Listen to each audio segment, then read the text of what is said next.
Yo, what's up, Hivers?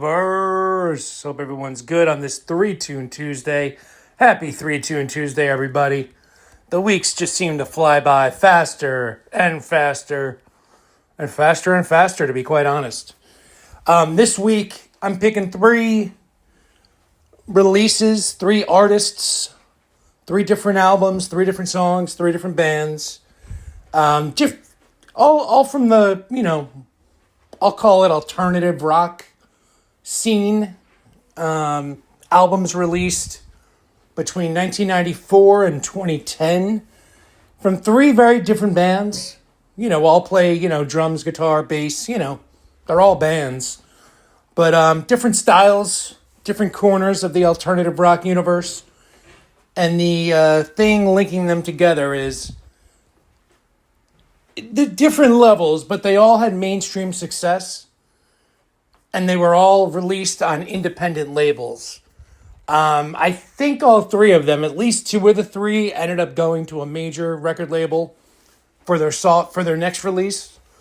After that, but the amazing thing is these bands had hit songs, major airplay, and the one that actually had the least mainstream airplay won Grammy Album of the Year in 2011. The album came out in 2010, but they had the awards a year later. So they won the 2010 Album of the Year, which is pretty crazy, but we'll get to that. First up, it's the Offspring. Their 1994 album smashed, and they had Green Day blow up. You basically had two punk bands get mainstream success in 1994. You had a couple other ones appear on MTV a little bit. Rancid was one of those bands. Maybe I'll pick them as the bonus jam. But the Offspring, the thing that's crazy about the Offspring, they were on an independent label. A label that released a lot of punk records. And it almost makes no sense that they would hit the mainstream while being on an independent label. Like Green Day, I think people expected it. They were one of the first bands from that early 90s scene to score a big record deal with a major label. The label scouts, after Nirvana blew up in late 91, they weren't really a punk band in the sense that the Offspring is, but they kind of came from the same kind of inspiration, a lot of the 70s and 80s underground music. But the Offspring, it's just crazy that they got famous on an independent label. And, I'd say Green Day was probably a little bigger. I think they sold 20 some odd million albums. They're double diamond for Dookie. But the Offspring sold over 10 million for their 1994 album Smash, which was their third album. Their second on Epitaph Records. A name we'll hear one more time in this discussion. 3 hit singles, all with major rock radio play, all on MTV. I would say the biggest was probably the song Self-Esteem. La la la la la la la la la la. Down. She goes out and go out at night. We'll wait till 2, then she turned out the lights. You guys know the song. Well, I got no self-esteem. Oh, way out. Yeah. You guys know it. Listen to it below. You don't want to hear me sing it. And then you got the song, You Gotta Keep 'Em Separated. You know that one. And then the slightly lesser known third single was the song Gotta Get Away. Gotta get away from me. Bow, bow, bow, bow. And obviously they had some mainstream success with their sophomore, I keep saying sophomore.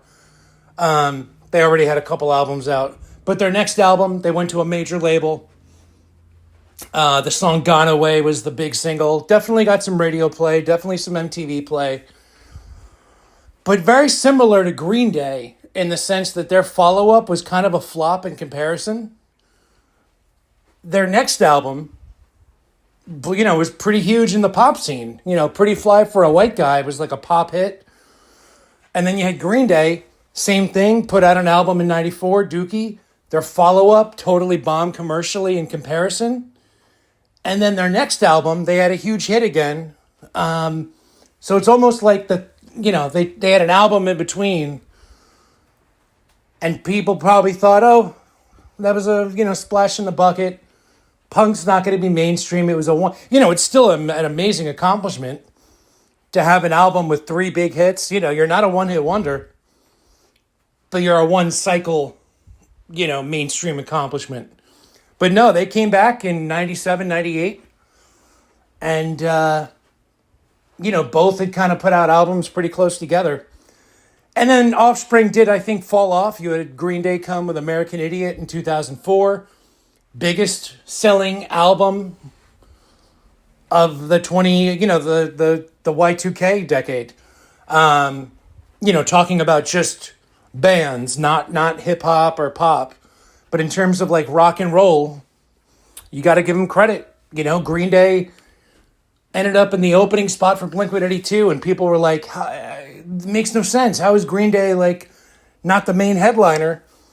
And then 2 years later, they put out like the biggest album of the decade and immediately solidify themselves as Rock and Roll Hall of Fame, permanent band. You know what I mean? I got this new phone and somebody's trying to call me. I meant to put this on... I meant to put it on airplane mode. It says it's still recording, so this will be an interesting experiment. But anyway, on to the next one. I'm going a little too deep here. Sorry about the interruption, folks. All right. Next up, the Hives. So you probably know their song, Hate to Say I Told You So. Because I wanna... Hate to say I told you so, all right. You had The Strokes, The White Stripes, and then you had the Hives, who actually released their album in the year 2000, again, on Epitaph Records, the same label the Offspring was on. And the Hives, band from Sweden, pretty much straight up rock and roll. I don't know how they found themselves on Epitaph, because at the time it was really all punk bands for the most part. And the album was Veni, Vidi, Vicious, the year 2000. And the album had been out a full year, and nothing was really happening. And then boom, Hate to Say I Told You So blows up. I'm guessing they were probably like, all right, I guess this album, didn't really have a huge success. I guess we'll go record another one. Probably we're getting pretty close to that. And then that song blew up. They definitely had some minor success with follow-up singles. But not they're probably considered a one-hit wonder by a lot of people. Main Offender was the follow-up single. It's a great album. I actually saw them live once, but I actually saw the song performed by the Foo Fighters on Halloween night 2002. They dressed up as the Hives for Halloween and opened the show with Hate to Say I Told You So before they went into all original material. They were huge. They were right up there. The Strokes, the White Stripes, the Hives. And then you had that poser band, the Vines, come out.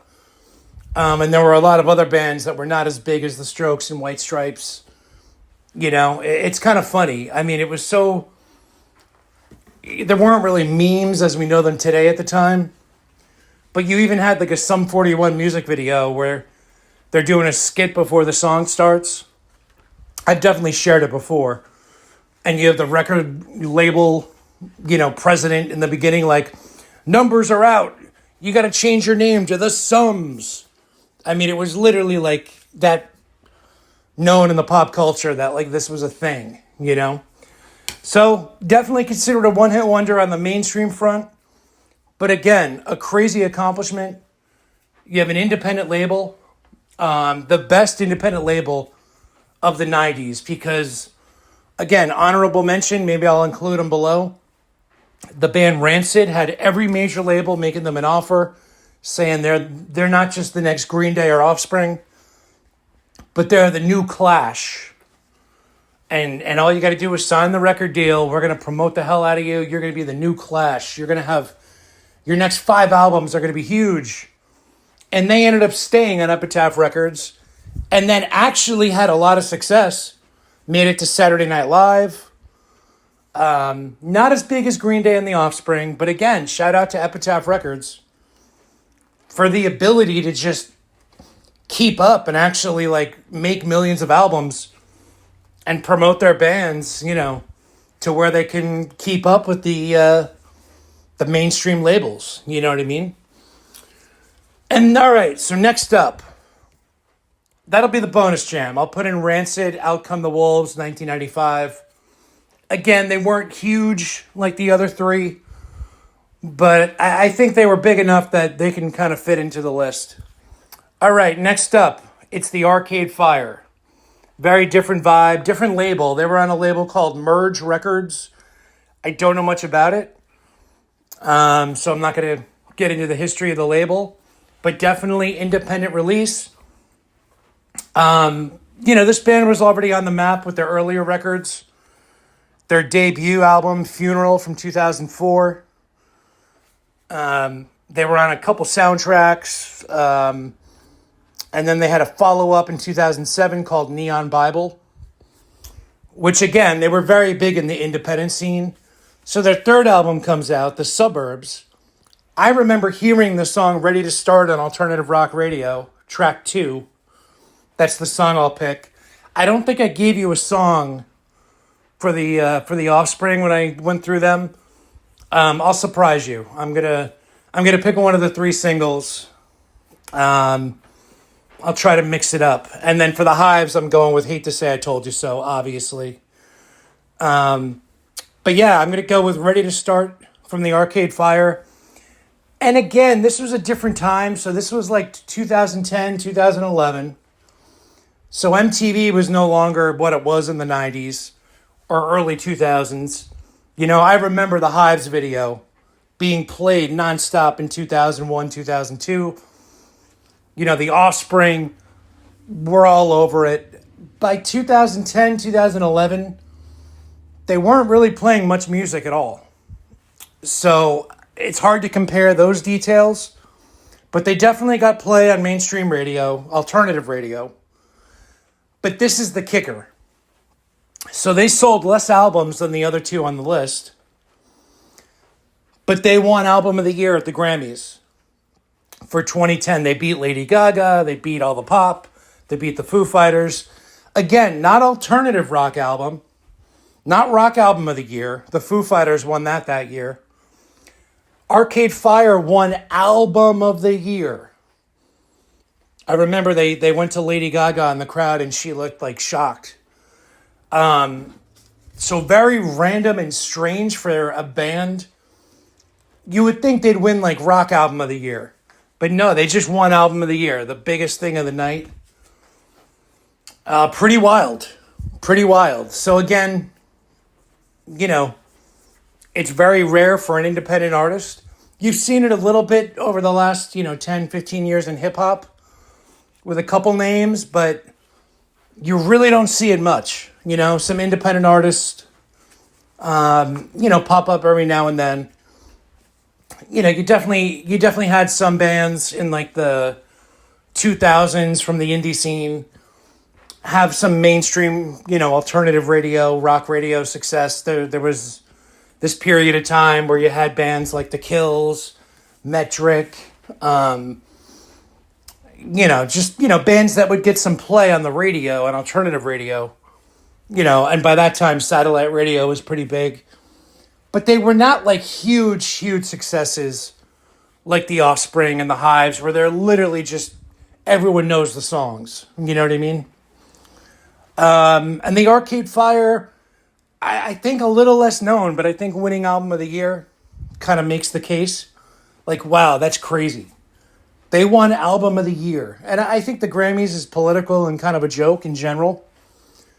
But you got to give it to them. So 3 artists who,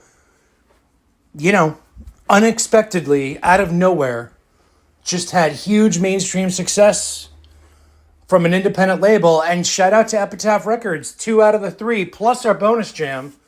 So really 3 out of the 4. The only reason I'm not putting Rancid on the regular list, besides Arcade Fire being definitely well deserved to be here, is because they weren't as big. But again, they did Saturday Night Live, and they're on an independent label. It's just crazy. You definitely make a lot more money in record sales. You could sell a third of the albums and you're going to get paid just as much because you're definitely getting a bigger cut. They're definitely not screwing you as much. At least Epitaph Records, there definitely are independent labels that screwed bands. Some cases are just as bad, if not worse, than the major labels.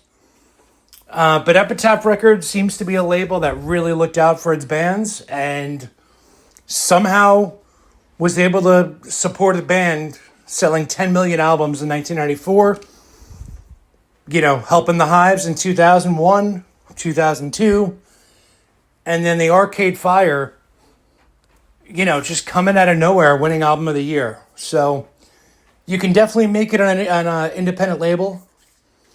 It's a lot harder because the major labels, especially in the 90s and 2000s, the major labels have connections to the radio stations and all the promotion outlets and all that stuff. But it can be done. It can be done in very big ways. It's just very rare. So I wanted to kind of give a highlight and shout out to these 3/4 bands. And I'll leave it there. I love you guys. Later, enjoy the tunes.